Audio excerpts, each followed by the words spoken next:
Hello and welcome to the Student Experience podcast, where we will be chatting to members of the University of Suffolk community, giving them the opportunity to share their experience with us. I'm Sam and I'm a member of the Student Experience and Engagement team, and in today's episode, myself and my colleague Laura are joined by Cari Dollery, who is a member of the Disability and Wellbeing team. We discussed her role at the university, the Student Assistance Programme, the new Wisdom app and Disabled Student Allowance.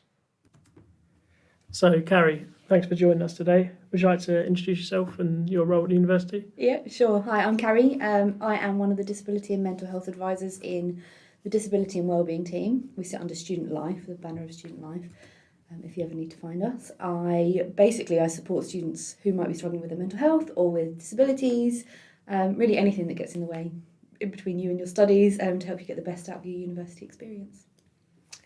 Great. Would you like to tell us a little bit about the Student Assistance Programme? The Student Assistance Programme, yeah. So this academic year we have signed up for a Student Assistance Programme whereby students can access support, not just mental health support. They can access some counselling support, advice on finance, advice on debts, even a bit of legal advice if you want it, via Health Assured. There's a 24-hour phone line that you can ring. We'll put the links. Yeah, somewhere. please do. There's a 24-hour phone line, so you can call up if you're struggling, if you're having just a rough day and you can't get hold of anyone immediately at the uni, you just need someone to talk to and offload or get a bit of advice from. You can call up their helpline. They'll do a little bit of a triage, ask you a few questions over the phone, and then they'll signpost you. So it might be that they put you straight through to a counsellor and you can have a few sessions of counselling over the phone for a little bit of support. It might be that they think, oh, actually, this is someone that needs finance advice or legal advice, and they would point you in the right direction. Normally, you can access that support really quickly. Yeah. So it's a really good service. Also, as well as the phone line, we have online a website, Health Assured. You can log in. Only students on the Ipswich campus can access that with your student login details. So it's quite tailored at the moment. It's quite tailored to Ipswich campus students at the minute. You log in, and on the website there's so much information on there.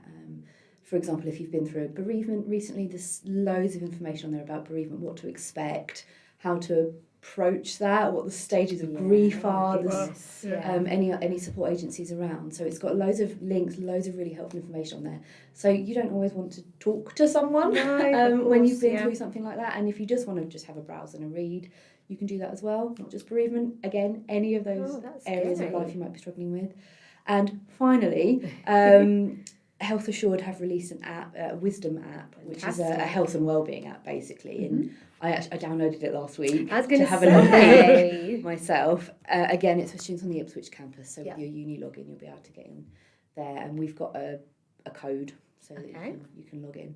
And on there, I've been having a little browse. It's got some mindfulness little meditations on there. You can track your health goals, your exercise fitness goals, how much water you're drinking. There's so much in there, lots of little pockets of wisdom, I guess. I think I might have seen a poster. There are posters about. We've been kind of subtly putting up posters around campus. You'll find information on the Student Hub as well. I was going to say, is there information? Yeah, we can obviously highlight that, and we can put it on our student experience page as well. We're happy to highlight it. Obviously, the Wisdom app, is it just for students, or can staff members access it as well? With for staff members, we have an employee assistance program. It's actually run by the same company. Okay. I don't know. Right, no, I don't know if there's an equivalent for staff. Yeah. I would expect there is. I think there probably is, but I don't know for sure for staff. But no, it's great. Obviously, like you said, it's not just a case of just having it online. There's like I say, students can choose if they want to verbally interact with someone, or if they just want some information, or they, like you said, they want to. I mean, the app sounds great, especially with regards to just using it for a bit of a break from everything, really. And like you said, do some mindfulness and things like that. That's really great to know. One thing I did notice when I logged in the other day, and I was at work, and I thought, I'll just put some meditation on just to chill me out at work. They are all based around sleep. So perhaps not the best if you're trying to be productive. No. But if you need to chill out and rest, if you're struggling to switch off and sleep, then you could use the beanbags in the library. It's great. Come and hang out in the library and do that. Oh, bless you. There's also DBT skills groups which are available Yeah, through well, booking on library. they will I be. believe. They will Oh, be. they will be soon. soon. They will They be. be. 2 weeks' time they're launching. Okay, so, yeah. So as part of my role as a mental health advisor, I like to try and get out some workshops from time to time, just to support students with some skills, strategies that you can pick up and take, because you don't have to have a mental health condition to come and talk to us. We also have disability and wellbeing advisors in the team, and the student life advisors are amazing at supporting with managing things like stress, general wellbeing advice. But there are other kind of gaps, I guess, where you might find it really hard to access from NHS services, the kind of support you might need. But they might still be things that make you struggle when you're a student. So I've designed a few workshops in my time here. I've been here for 8.5 years now, I think, something like that. I've been kicking around for a while, and we've tried a few different workshops over the years, and they're a bit hit and miss because we get students are busy. Sometimes they don't fit around timetabling, and it's hard to commit to. But I was lucky enough in the summer to go on some training around dialectical behaviour therapy, which is a specialist type of therapy. It's a type of cognitive therapy, so most people have heard of CBT, cognitive behaviour therapy. It's a specialist type of therapy for... It was designed for people with something called borderline personality disorder, or emotionally unstable personality disorder. So it's really helpful for people who have very intense, very strong, might feel really difficult to cope with sort of emotions. And those emotions might lead you to make not the best decisions in dealing with problems when they come up, because you might have a really strong emotional response to things, which, sometimes people have particular behaviours that they know aren't helpful to them, but that's the thing that they might do to cope. So, for example, self-harm. And dialectical behaviour therapy, DBT, was designed for those people, really, because it was found that things like CBT weren't necessarily as effective, whereas really getting to grips with your emotions and feeling like you understand your emotions and that it's okay to have emotions, you don't have to ignore them, you can have the emotions and experience them, but still make wise decisions about how you cope. So DBT is a big therapy, it's a big commitment, and to do DBT properly, you're looking at a whole multidisciplinary team approach, and you can't get that in Suffolk. You just can't get it in Suffolk. It's literally, I'm glad that you said exactly what it is. I've heard of it in passing through things like CBT and things, but that sounds really a niche kind of, like you said, it kind of focuses on certain things, so that would be a real asset to the university to have someone who's skilled in delivering that kind of group, really. I hope so. I was really lucky as a student. I worked on a specialist DBT unit, an inpatient unit, for a few months as a student, and I just loved it. I just love working with that client group, and the therapy of DBT. I just saw the benefits, I guess, of people being able to be okay with themselves and be okay with making their own decisions, and I just loved it. So I was really grateful to be put on the training last year, and out of that has born this DBT skills, DBT informed. I can't call it DBT because it's not DBT. But I've taken out what they would teach in the skills group, so the really practical bits that you can just apply directly to life. So I've got in there, we start off with mindfulness, so I go in with understanding what it is to live mindfully. So we're not going to sit for an hour meditating in the first 2 sessions, as lovely as that would be. We're going to talk about what it is to live mindfully, how we can approach our lives in a more of a non-judgmental way, trying to have balanced thinking, trying to really live and anchor ourselves in the present moment. Because I don't know about you guys, but so often we run through life worrying about what's that thing I said 2 days ago? Overthinking. No one else sweating knows the small stuff. Exactly. And so often we live in our heads and we're not really anchored in the present moment, not really making, I guess, wise choices in the present moment. So many outside influences as well as distractions and things. Daily life nowadays, especially, there's not to sound old, there's so many, like you said, outside influences that really impact on it, and again can contribute to your overthinking and all of that kind of thing. Sure. I guess that's helped you personally as well, maybe going on these training courses, seeing it, different perspective. I'm a strong advocate for mindfulness and doing mindfulness properly. I feel it is a way of life, and it's a decision to pay attention to what you're doing and where you are and who you're around, and being in the present moment just makes such a difference for so many conditions: pain management, depression, anxiety, of personality disorders, any mental health condition, and to be honest, any human, because we've all got mental health.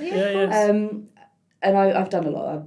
I practice mindfulness a lot, frequently, and I think I really see the value in that.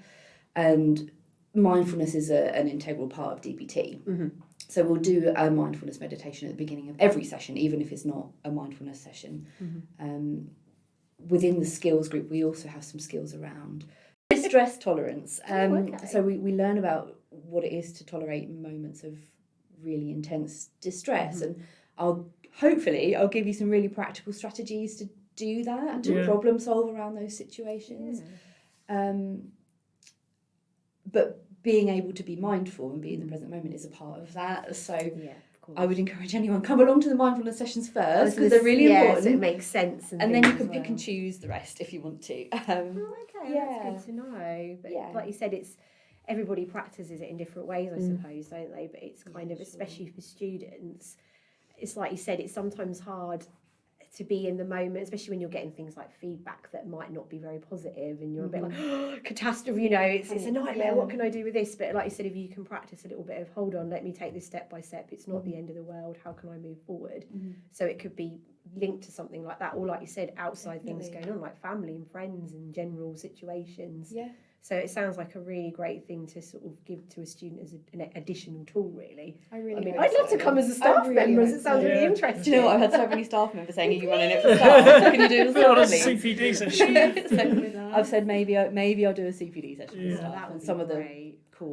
Some of the core skills for I think you get a lot of interest for it. I'm hoping you do for students. I mean, I think it's a really great thing for them to discover, really. I haven't checked it today. I checked it on Friday, and we had 3 people booked on to all 3 sessions already. Fantastic. So I was like, it's only been up great. for a week for booking. No, that's great. Yeah, so at the moment they're designed, because it's a pilot, I've not delivered this in this way before, and I've certainly not delivered it for students before, so I wasn't sure what the uptake would be, I wasn't sure how it would run, so I've designed them as standalone sessions. They come in pairs, so there'll be 2 mindfulness sessions, there'll be 2 emotion regulation sessions, there'll be 2 distress tolerance, and there'll be 2, we call it interpersonal effectiveness. If you struggle with communicating your needs, getting your needs met with other people, or struggle with building and maintaining relationships, interpersonal effectiveness sessions will be really good for you. Sounds really interesting. Yeah, but obviously I realise that's not for everyone, so that's why I've designed it as standalone sessions, and DBT doesn't normally run in that way, which is why I'm not calling it DBT. But Completely. Normally you have to commit to the lot. Yeah. So DBT informed, come along, find some skills, hopefully some skills you can take away, and they'll be really practical. They'll work. It's going to be in small groups. I'm limiting it to 8, so it's not going to be like a big. I was going to say, scary that lecture video. that sounds a great way to go. There'll be 8 like-minded people. We'll have a chat. We'll see where it goes. After the first 3 sessions, which are my pilot sessions, I'm then going to decide if I keep running it the same way or if I need to change a few things. You'll only see 3 advertised at the moment.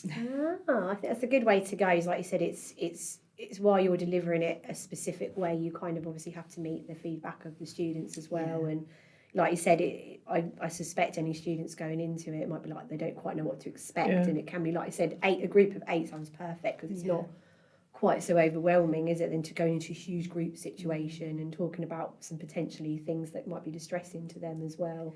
Exactly. I think it's a really important point actually, because group work can be so scary for some people. Especially if you struggle with humans. And that thought of expressing yourself and being emotionally open in that kind of setting with a bunch of strangers can be really intimidating, and it can be a real barrier. I think I would say it is designed in quite a relaxed way. You don't have to share anything if you don't want to share anything. But you get what you give, I guess, but you'll still get something. You'll still get the basic, the skills to take away. If you don't feel like you're able to share too much of yourself. Hopefully. I think it sounds really great. I mean, even if, like you said, you've got a student who doesn't feel like opening up in front of somebody, they could be hearing somebody else doing it and think, oh, that happens to me, or that affects me, and things, and they can, even if it gives them that little bit of, I don't want to say bravery, that's patronising, it gives them that extra step maybe to say, oh yeah, I need some support with this, where can I go next? They might not always be open to say, yeah, that affects me too, you know. That's it. It's difficult. Yeah, and I think just knowing you're not the only one experiencing that, just you're not of course living alone with that experience. And I think people who've lived with really intense emotions might have their own suggestions and their own strategies, their own lived experience is such a powerful thing. And to come and share that with other people is therapeutic for you, let alone the other person who's hearing it. It's great towards that, you know, the sense of community we're trying to build within the university as well. Like people find another person who they can relate to, and think, even if it is around mental health and well-being, it's always,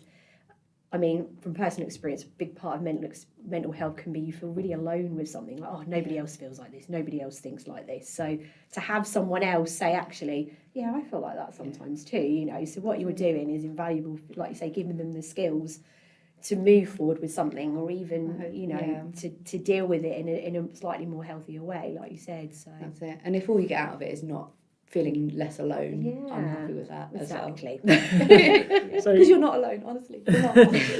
So we mentioned there about different challenges that students may have, and they can listen to their peers that might have different challenges that they may not considered. Something that the university helps do is, if a student feels that they're struggling with something, the university might be able to help them say, oh, actually, maybe it's dyslexia, for example, and then the university can help them maybe get a diagnosis for we these sort of can. things. Yeah, definitely. So dyslexia is a really fascinating one, because so many people think, oh, if I'm dyslexic, I would have been picked up at school. Would have been picked up when I was a kid. No, not always. Number one, not all schools will be as attuned to what's going on or what you might be struggling with. But also, when that jump from further education to higher education is huge in terms of what your brain needs to process. And sometimes people who are really bright, really intelligent, they'll sail through school, and they might have struggles, but teachers wouldn't notice it because they're just coping, they've got their own strategies to cope. Then you hit university, and all of a sudden reading these heavy academic texts and the pressure, and those symptoms of dyslexia, they start to pop up at university. And so we so often will see students who just say they're really anxious, or it's really affecting their mood, because they just say, I'm not coping, I'm not good enough, I can't do this. And we have to say, no, it's not that. No. It's not your intelligence. You can do it. It's actually, you've had dyslexia all this time. Yeah. We do have some specialist assessors in our team. We have a specialist assessor in our team, and we outsource some assessments as well. So if you think you might be dyslexic, or if you think you're struggling with attention, concentration, being able to process information, like being able to get your thoughts onto paper, being able to process what you're reading, anything like that, come along and see us, come and see a student life advisor, come and see a disability and wellbeing advisor. We'll help you start that process, get the ball rolling for an assessment. And then that potentially, if you do get a diagnosis, you can get reasonable adjustments as well for exams and that sort of thing, which might help alleviate some of the pressure on students if they know they get 25% or reader or... Oh, there's so many adjustments that we can make that you might not even think of that are there. But we'll do a reasonable adjustment agreement for you. It could be, like you say, extra time in exams. It could be a coloured paper or a coloured overlay. It could be doing your exam on a computer. So you've got spell check, for example, rather than having to think about the spelling as well.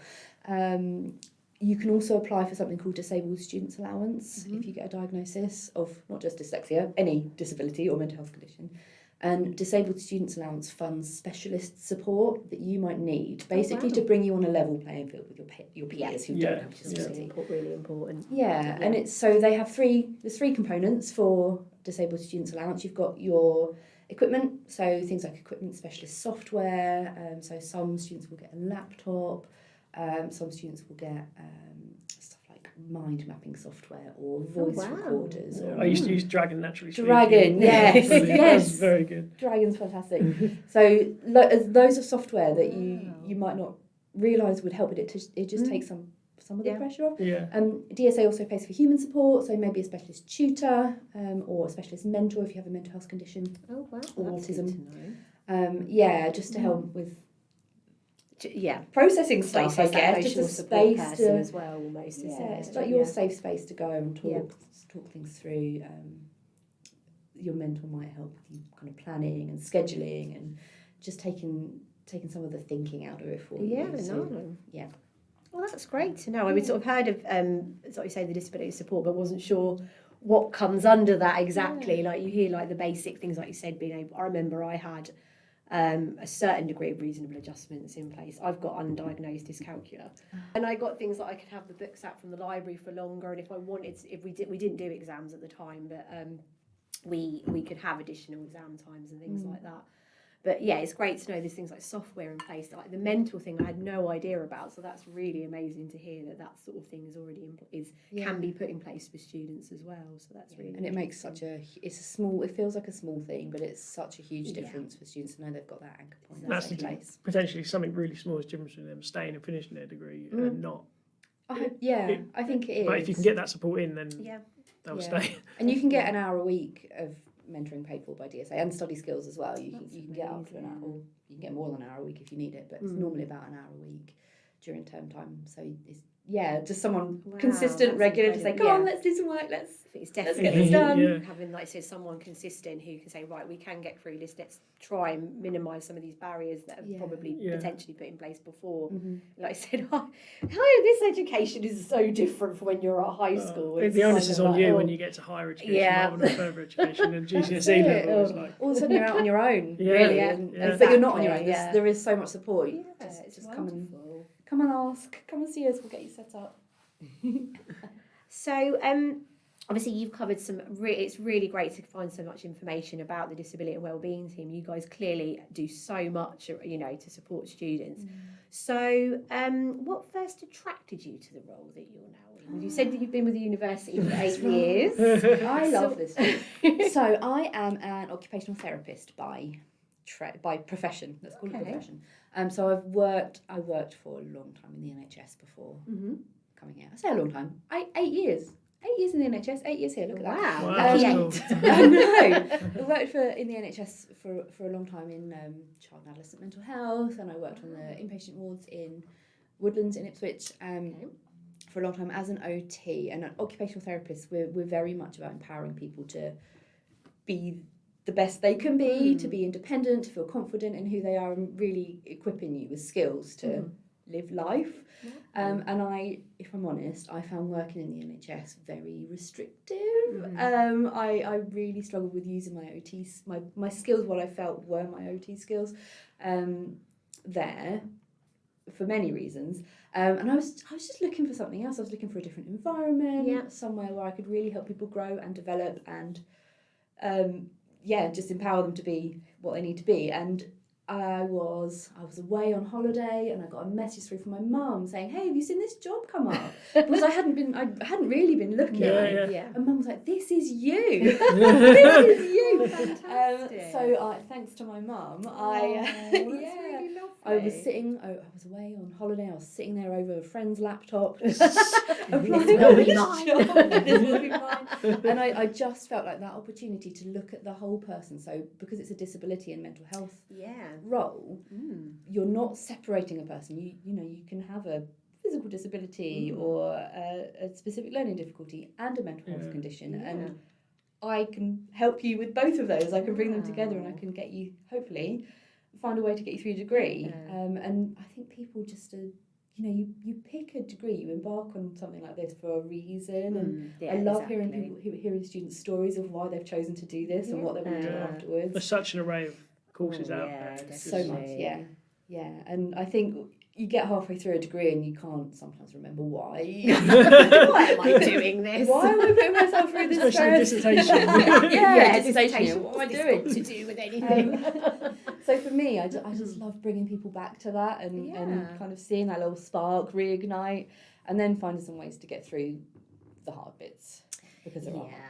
There are. It's a voice of experience. Yes, it is. But I have to say, hand on heart, I think, myself and Sam were both former students as well, so we kind of remember the stresses. So it's great to know behind the scenes what is going on to support students, because we might not have necessarily accessed, your team and things for various reasons. Either we thought, I personally thought, I don't need to access them, but I probably did.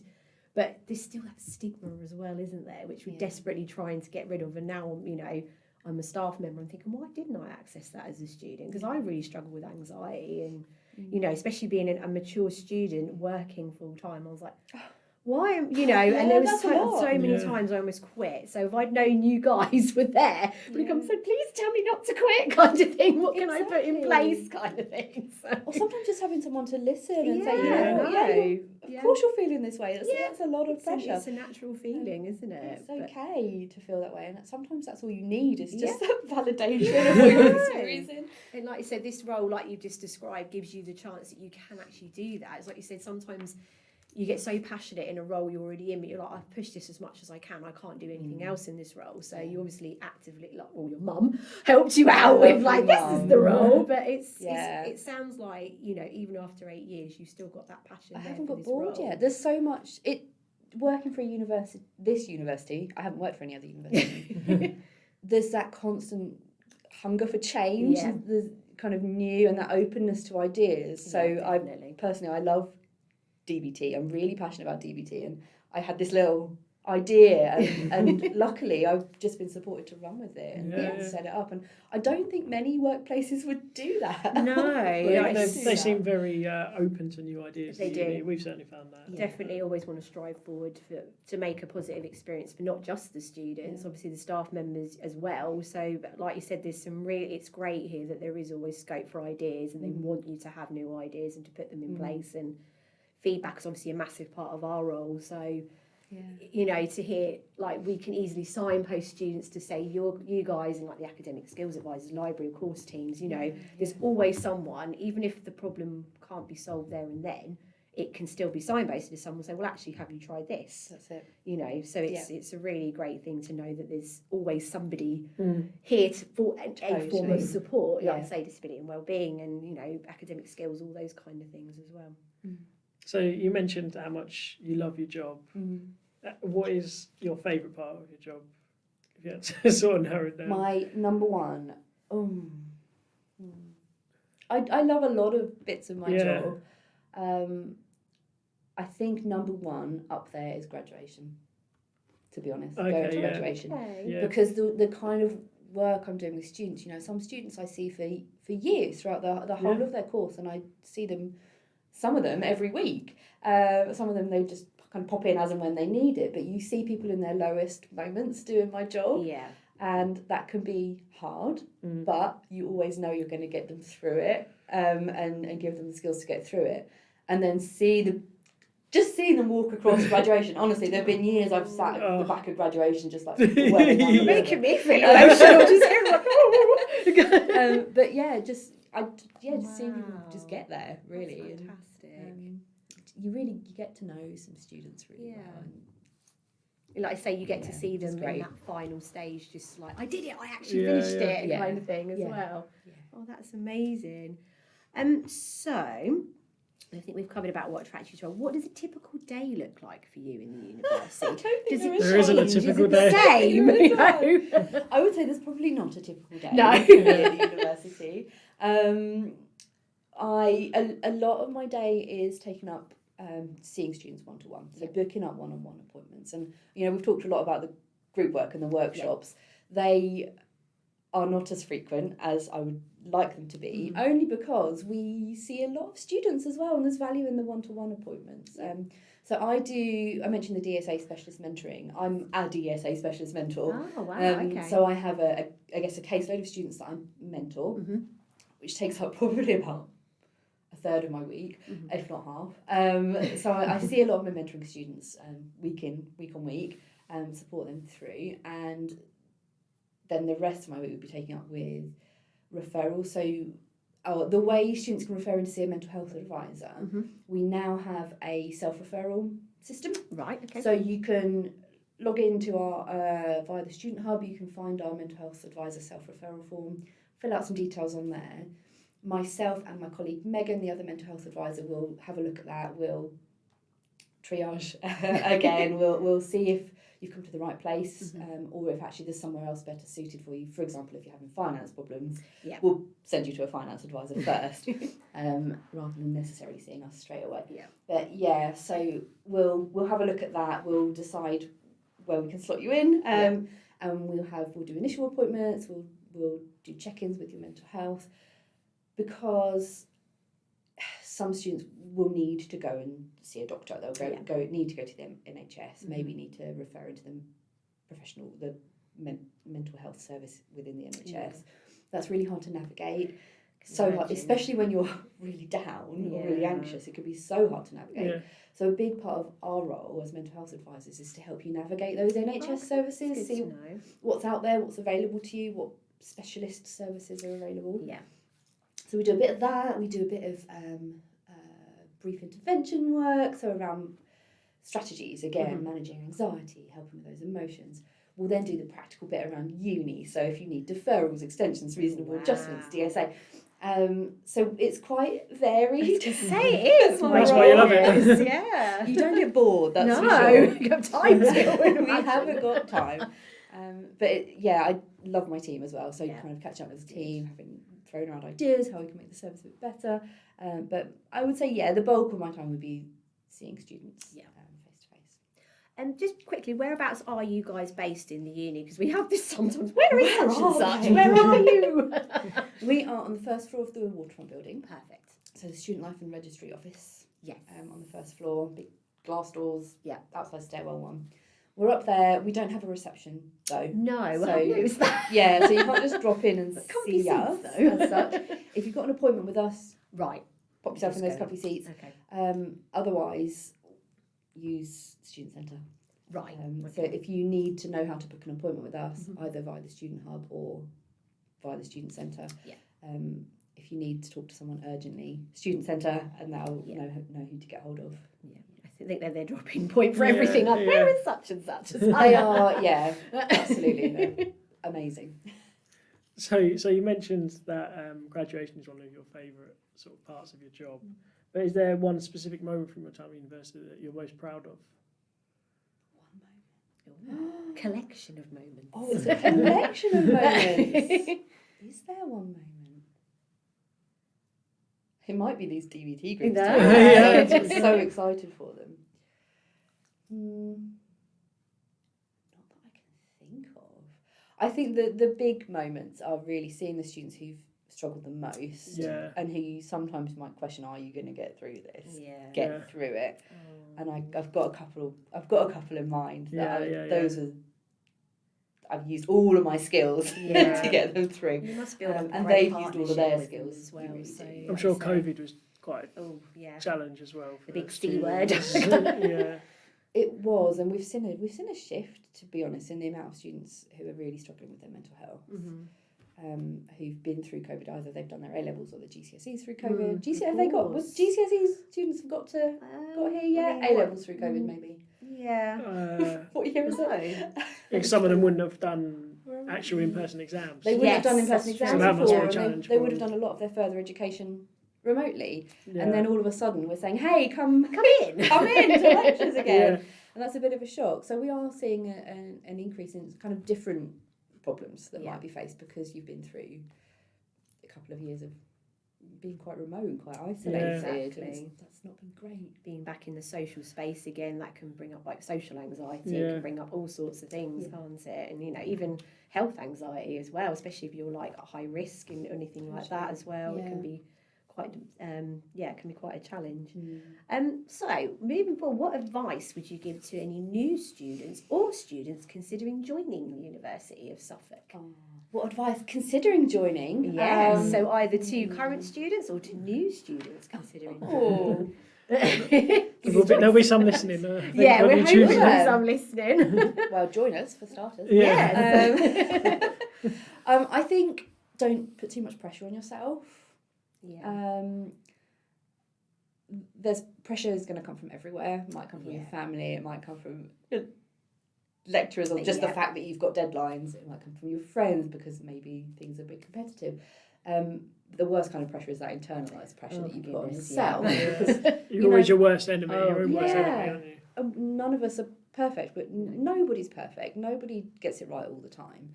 And I think to put so much pressure on yourself coming into this is a big step, starting university. Coming into something so new, you're never going to meet that standard.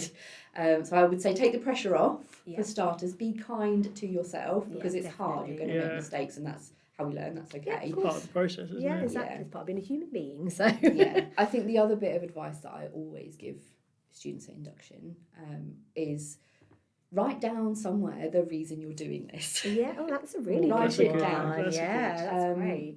Because you are going to forget. Yeah. When you're really stressed, you will forget. Yeah. So write down your motivation for doing it. Why did you start it? And if you can, tell someone close to you as well. Tell your support network, Yeah, because you're gonna at some point need your support network to drag you through a little definitely. bit. Yes. So prime them. You know, not everybody in your support network, not everyone in your family, not your partner might not have done a degree before. Yeah. They might not know what it's like. But if you can say, "This is why I'm doing it. I Yeah. know it's going to be hard. If I start going in on myself, getting Yeah. really stressed, remind me. If you don't Please see me remind for me." 6 months. Yeah, if that's I've fine. not communicated, Yeah. if I've stopped eating, Yeah. remind me why I'm doing it, and remind me to be kind to myself. That's I great think if you advice. can lean on your support network, if you don't have a support network, write yourself a letter, for example. Yeah, Write it down that's yourself. Like some people, I've heard something do stuff similar where they put the letter in their wallet, Yeah, for example. Oh, that's a Yes. You good could just have a idea. look at it. yeah, exactly. Just a letter to my future self. Yeah. Oh, I love that. That's a real. I mean, you get people who do journaling as well, don't you? Which helps with obviously mindfulness Yeah. and things like that. Yeah, But it does. But yeah, that's really good. I think a lot of Well, us everyone should do it. study All of do us. halfway Yeah. through thinking, why am I doing this? And you do forget. And it's Yeah. like, but yeah. Oh, bless you. Hey, So yeah, it's been really enjoyed our chat so far. thank you. So we've come to the final question, Oh, exciting. which is our answer one, ask one section. So you're going to answer a question from the previous guest, Okay. and then you're going to pose one to the next guest. Right. Exciting. So the question we have from our last guest, Sam Clark, Okay. is what more do you think could be done to support student mental health on campus? What more could be done? Oh, Sam Clark. That is a big. I thought that when she said it to me, I thought, yeah, that's a a good. huge Ooh. question, and it's actually something I'm really passionate about. Yeah. So Yeah. I love my job as a mental health advisor. I do, and I love supporting students one-on-one. But student mental health is so much more than coming to have an appointment in a little Yeah, pod with a mental yeah. health advisor. Student mental health it doesn't just affect people with a diagnosis. It's every single step of the student journey. It's Yeah. every bit of university life. It's from estates and how things are set up to being able to park or not, to Yeah. to being able to find your lecture hall. And I think this idea of student mental health needs to be everyone's responsibility. Yeah, no, I agree. And we need to weave it through the entire institution, thinking Mm. about placements for our healthcare students, because that's another huge pressure and a huge Yeah, stress. definitely. And where you're less connected to the university, so how do they reach out? What was the question? I've lost track of the question. Well, Sorry, I've got too No, excited. you're answering it. Yeah. What more could be done Yeah. to What more support could be done, student yeah. mental Yeah. health? Like you said, it's a whole, it's everybody's Yeah. I responsibility. think Yeah, we need that's- to come together, to be honest. Yeah. It's about coming together as a whole university, Mhm. and everybody committing to say, right, what can we do in our little bit of the university just Yeah, to make things better, to help students communicate what's going on for them, to help take Definitely. the pressure off a bit, just to make life easier, I guess, for everyone. No, I completely agree. I think, like you said, it should be embedded everywhere, and yeah. should be everyday practice to consider students' mental health. You know, and like you said, it can be easy. It's just letting them know the right room they're supposed to be in. And like you said, Honestly, it's as parking, simple all as sorts of that. things, It doesn't need to societies. be mad. It doesn't need to be big, Yeah. therapeutic No, yeah, ideas. exactly. It's really simply how do we make life Yeah. day to day life easier. When I was a student, my worst fear would be turn up to a lecture late Oh, same. I and hate walking being in and late everyone's anyway, there. yeah. It's like, Always like you're late, but Yeah. it's getting across that it's not the same as going into a school. I mean, obviously you have to be mindful of lectures starting at a certain time, so you obviously Yeah. need to be there on time. Mm. But part of that is it's your responsibility, and sometimes that can be quite a lot in your mental health. It's all down to you. You're the only person responsible. But Especially in those early months, Yeah. when everything, potentially you've moved away from home, you're living Yeah. on your own, you're learning to cook, you're learning to do laundry. budgeting, All of a sudden, all of a sudden you've got to get to a Yeah. lecture on your own on time, yeah, and you don't even know where it is. So I think Yeah. just thinking about, I mean, I don't know all the answers, but just coming together and thinking No, about I agree. what That's that looks great. like. Yeah. That's really great. So yeah, thanks again for joining us. I think we've made some really interesting points and topics to be discussed. Hopefully people find it interesting and maybe reach out for support. So until next time, it's goodbye from Laura Goodbye. and it's goodbye from me. Goodbye. Thank you for listening to the Student Experience podcast. If you would like to be a future guest, email studentexperiencesteam@uos.ac.uk or follow the links to our podcast application form through our Brightspace page. You can also reach out to us through our Instagram page, UOS_student experience.